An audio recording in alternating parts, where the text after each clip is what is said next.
So this is the South Carolina primary voter breakdown video. I decided that I'd wait until Sunday to really get to work on this, and I'm happy I did, because I can now talk about how Buttigieg's exit from the race will affect the future, which I'll leave talk about for last. So this video might be shorter than the others because there isn't much to break down here on the candidate side. Joe Biden won with nearly every group handily. I might be a bit salty in this video, so bear with me, but trust me that the saltiest is not about the fact that Biden won, but about how that squares with the answers people gave for each of these categories, which is to say, poorly and almost inexplicably. I say almost because a lot of this comes down to South Carolina Representative James Clyburn endorsing Biden, with nearly half of the South Carolina voters considering it an important factor, and it appears South Carolina Democrats largely use their vote as if they were paying tribute to their feudal lords. So let's start with sex. This is the single biggest gap between men and women's support for Sanders I've seen in the race. A whole 10 points. Apart from that, nothing is out of the ordinary here. I'd say this gap is largely thanks to more support for Biden and Warren among women. Why that is the case, I really don't think we have enough data in these crosstabs to figure that out. Anyway, on to race. In the Nevada video, I said that in order for Bernie to have a chance, he needed to beat Biden with white voters by around a third larger margin than he loses black voters. He plainly didn't here. He basically just tied with white voters. Despite having the most black voters of all non-Biden candidates, he had far fewer votes than Biden did. This is largely because nobody but Biden, Sanders, and Steyer were able to put up significant amounts of black support. If those other candidates could have, they would have taken some from Biden, and therefore Sanders would have been much closer. Also, you can see here that there's a negligible amount of voters who are neither black nor white, which hurts Sanders as he confidently wins with all other types of people of color. It's also notable that Sanders' black support is lower in South Carolina than Nevada,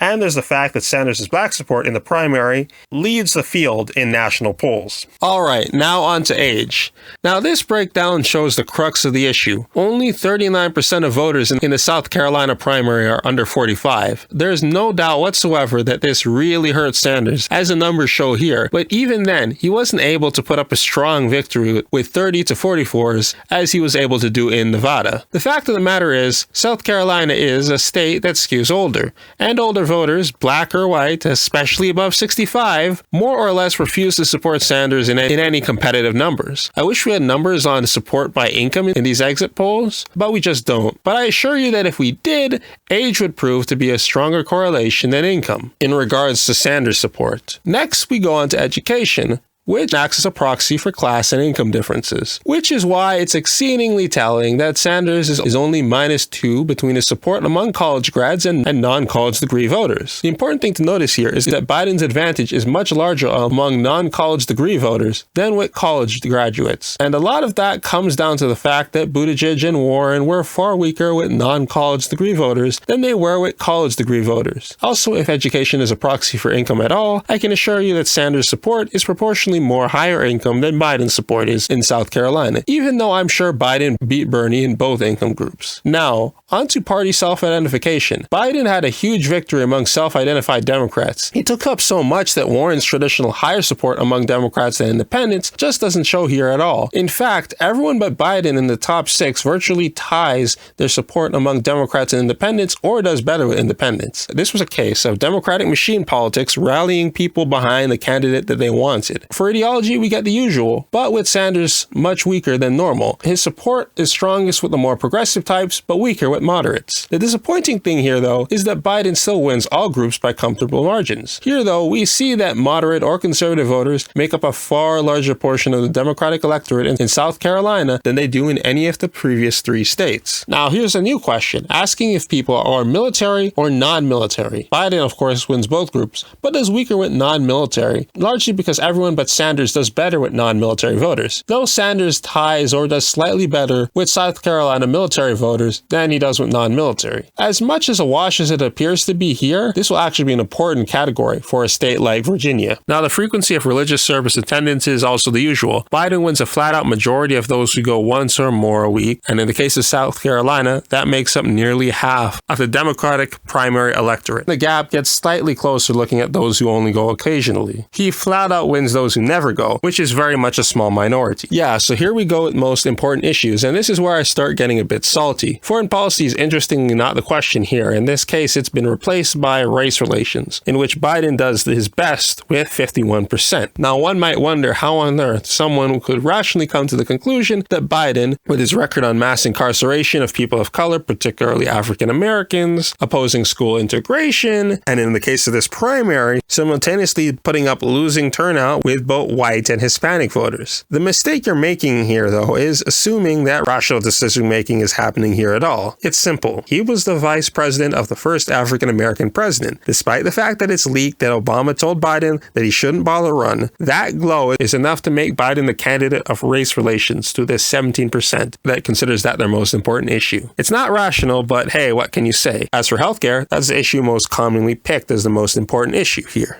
Now you see this and assume, okay, they care a lot about healthcare and support Biden, so that means they must not support Medicare for all. I have some interesting news regarding that you're going to see later in this poll. Then climate change. This is funny because climate change is honestly the issue of the four that Biden is the strongest or at least the least weak on. So naturally, in yet another display of excellent rationality, this happens to be where he's weakest among those who list that as their most important issue. Then on to income inequality, where Biden is the strongest, as he is elsewhere. I'd really like to ask the people who list income inequality as their top issue and support Biden what they think he's going to do about it and how. I think it'd probably be about as entertaining and coherent as listening to a Trump supporter explaining how he's brought the jobs back. Now, for the most loaded question of all, would you rather someone who agrees with you or someone that can beat Trump? It's the same old story as the previous polls that I covered, but this time through a filter of overwhelming Biden support. Sanders' stronger side is those who agree with him on the issues. Biden's stronger side is those who focus on who can beat Trump. Now on to how people feel about supporting Medicare for all. Here, this actually ends up being the case where there's the weakest amount of support for Medicare for all of the four races that I've covered so far. Now, seeing this, you might think, oh, maybe South Carolina is just a state of rich, self-centered people that don't want to lose their excellent private sector plans. Ha! Nope. They're the 9th poorest state in the union. The extra opposition to Medicare for all is just Joe Biden and friends telling them not to like it. Nonetheless, support is still higher than opposition, even though Sanders still loses to Biden among those who support it by like 12 points. Inexplicable? No, don't worry. Things are about to get a lot more inexplicable. Now, here's a new question, asking if people think the economic system of the United States works well enough, needs minor changes,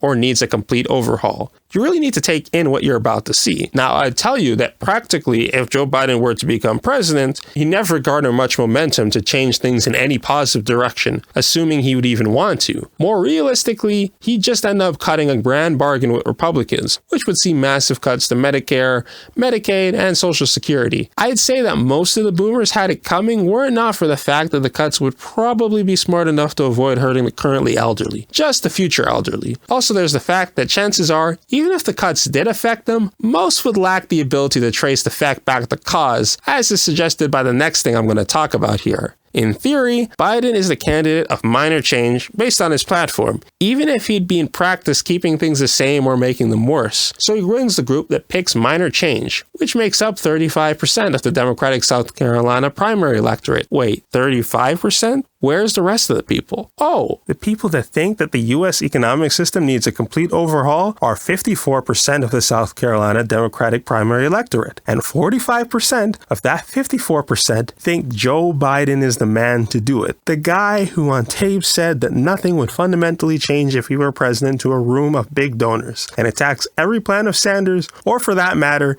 even Warren, as too radical. Like a quarter of the Democratic primary electorate in South Carolina thinks Joe Biden is the one that'll bring about a complete overhaul of the economic system of the United States. Keep in mind, this question's not asking want, it's asking need. So these people expect that Biden is going to implement a complete overhaul of the United States' economy. Honestly, that alone is all that needs to be shown or said of how seriously the results of the South Carolina primary should be taken. It's not a question of what went through their minds as they voted, but the complete absence of activity. It's one thing to have an ideological opposition to change and then vote along with that. It's not fine. We kind of need it if we're going to have a habitable planet in 20 years, but at least it's consistent. But to say that you support and believe that you need to have change, but not only vote against it or be so clueless that it's not even that you've fallen for someone who's lying about change, but specifically tells you that they won't bring massive change, is just something else entirely. Now, the next questions before we get to the last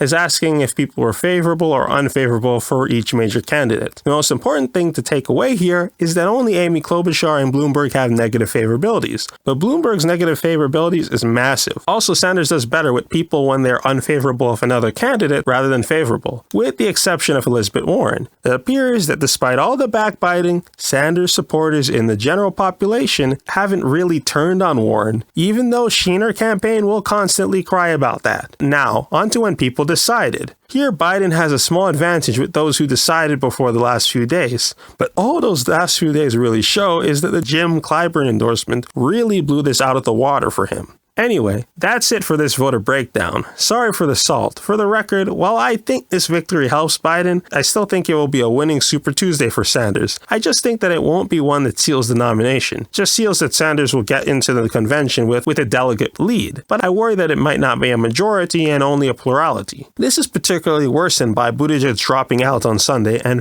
specifically attacking him in his dropout speech.